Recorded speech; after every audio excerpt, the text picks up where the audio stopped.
আসসালামু আলাইকুম প্রিয় দর্শক, আজ সারাদিন আমি বিভিন্ন জায়গায় যখন যেখানে গিয়েছি একটাই আলোচনা ছিল।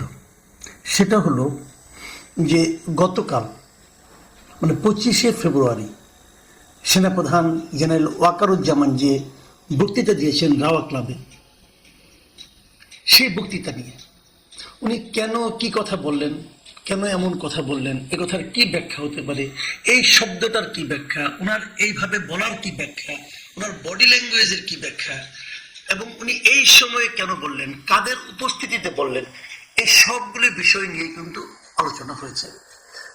এবং আমার কাছে দুটো সংবাদ মাধ্যম আজকে এই বিষয়ে আমার রিয়াকশন জানতে চেয়ে আমার সঙ্গে যোগাযোগ করেছি। আমি তাদের রিয়াকশন আমার মতো করে দিয়েছি, যা কিছুটা আমি গতকালকে আপনাদেরকেও দিয়েছিলাম আমার এই চ্যানেলে। আমার যে রিয়াকশন, আমার যে উপলব্ধি, সেটা যে সত্য, এটা কিন্তু আমি গ্যারান্টি দিয়ে বলতে পারি না। আমি যেভাবে ভেবেছি আমি কেবল সেই কথাটাই ব্যাখ্যা করেছি আপনাদের সাথে। আজ আমি ওনার বক্তব্যের একটু পেছনে যেতে চাই। মানে আমি বলতে চাচ্ছি উনি কোন পটভূমিতে এই কথাগুলি বললেন, দেশে এখন আসলে কি পরিস্থিতি বিরাজ করছে। অগাস্টে 5ই আগস্টে শেখ হাসিনার পতনের পর এই দেশের মানুষ এই যে এত রক্ত দিয়ে একটা আন্দোলন করলো, একটা পতন ঘটালো, একটা গণ অভ্যুত্থান করলো। মনে রাখবেন, এটা কিন্তু গণ অভ্যুত্থান, ছাত্র অভ্যুত্থান নয়। এই যে একটা গণ অভ্যুত্থান ঘটালো, সেই সময় এই দেশের মানুষের কি প্রত্যাশা ছিল এবং সেই প্রত্যাশার বিপরীতে তারা কি পেল।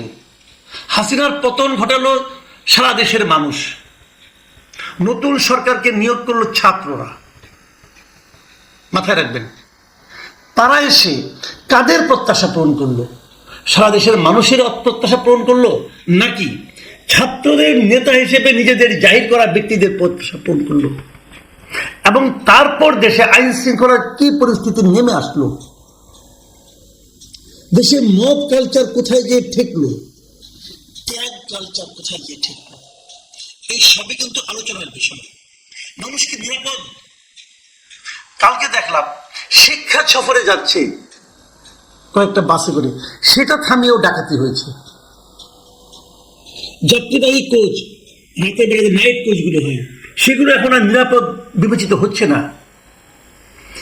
এই যে অস্থিরতা, সেই অস্থিরতার প্রেক্ষিতেই কিন্তু ওনার অস্থিরতা যখন চূড়ান্ত রূপ ধারণ করেছে, এবং এই অস্থিরতাকে স্বীকার করে নিয়ে স্বরাষ্ট্র মন্ত্রণালয়ের দায়িত্বপ্রাপ্ত উপদেষ্টা যখন মধ্যরাতে একটা প্রেস কনফারেন্স ডেকে মানে হাস্যকর সব কথাবার্তা এবং অজুহাত দেন, ঠিক তার পর দিনই কিন্তু সেনাপ্রধান এই বক্তব্য দিলেন। এই বক্তব্য উনি অনেক কড়া কথা বলেছেন, অনেক কথা স্পষ্ট করে বলেছেন। কিন্তু আমি এই আলোচনার আগে আরেকটা কথা বলতে চাই, যে এই আলোচনার পেছনে কি আর কিছু নেই? আপনারা একটু চিন্তা করে দেখেন, ঠিক এই ঘটনার দুদিন আগে মানে 25 তারিখে উনি বক্তৃতাটা দিলেন, 23 তারিখে দেশের একটা 5 তারকা হোটেলে একটা নতুন সংগঠনের আত্মপ্রকাশ ঘটেছে। আমি নতুন সংগঠনের আত্মপ্রকাশের যে নিউজটা বেরিয়েছে দৈনিক প্রথম আলোতে, আমি সে প্রথম আলোর শিরোনামটা আপনাদের পরিষ্কার। নতুন গবেষণা প্রতিষ্ঠানের আত্মপ্রকাশ, অনুষ্ঠানে 3 সেনাপ্রধান সহ রাজনীতিবিদরা, নিউজটা। এবং এই নিউজটার পুরো আয়তন 300 ওয়ার্ডের একটা নিউজ, 300 ওয়ার্ডের একটা রিপোর্ট। সেই 300 ওয়ার্ডের রিপোর্টে আমি আপনাদের কিছু পড়ে শোনাতে চাই, আপনারা একটু শুনুন। সেখানে কি বলা হয়েছে? দেশের নতুন একটি গবেষণাধর্মী প্রতিষ্ঠানের আত্মপ্রকাশ ঘটেছে।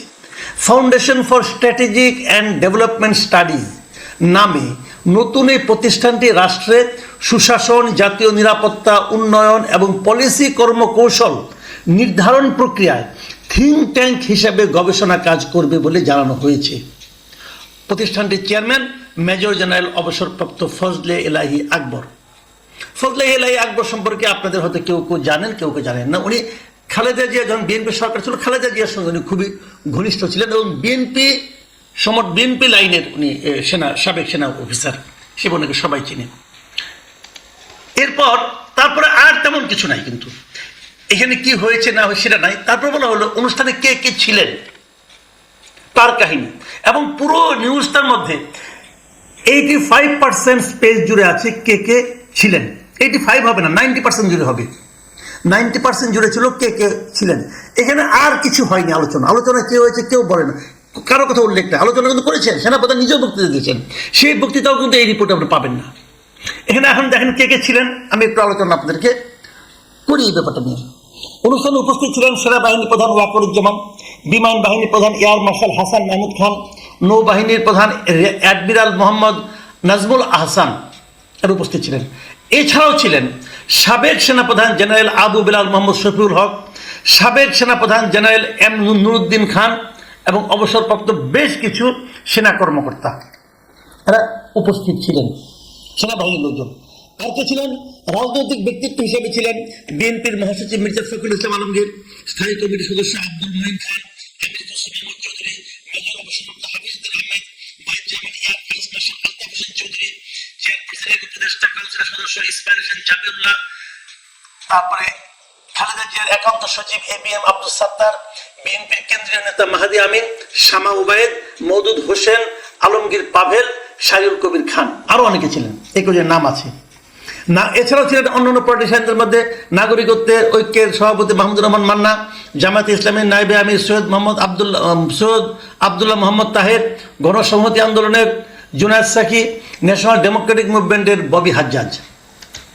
আরও ছিলেন উন্মুক্ত বিশ্ববিদ্যালয়ের উপাচার্য ABM ওবায়দুল ইসলাম, ডেইলি স্টারের সম্পাদক মাহফুজ আনাম, মানব জমিনের প্রধান সম্পাদক মতিউর রহমান চৌধুরী, দেশ রূপান্তরের সম্পাদক কামাল উদ্দিন সবুজ, 21 টেলিভিশনের চেয়ারম্যান আব্দুল সালাম, সাবেক পুলিশ প্রধান আশরাফুল হুদা, প্রধান উপদেষ্টার বিশেষ সহকারী মনির হায়দার সহ অবসরপ্রাপ্ত ঊর্ধ্বতন সরকারি বেসরকারি কর্মকর্তারা।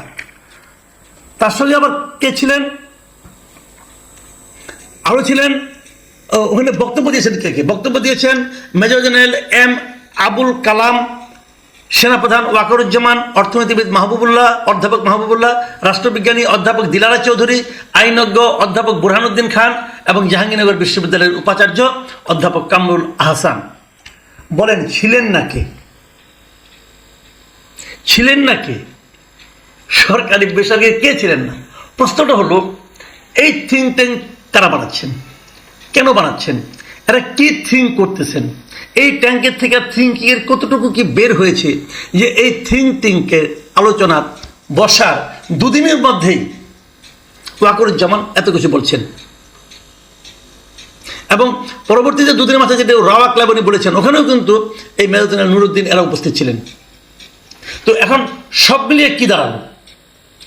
আজকে ওনার এই বক্তব্যের পরে, ওনার যে কালকের যে অনুষ্ঠানে উনি বক্তব্য দিয়েছেন, যে বক্তব্য সবাই এখন আলোচনা করছেন, সেই বক্তব্য নিয়ে নানা জনে নানা কথা বলছে, দেশি বিদেশি পত্রপত্রিকা লেখালেখি হচ্ছে। কিন্তু আর্মি চিফ একটা বক্তব্য দিয়েছেন এবং এই বক্তব্য অবশ্যই গুরুত্বপূর্ণ, অবশ্যই ইঙ্গিতপূর্ণ।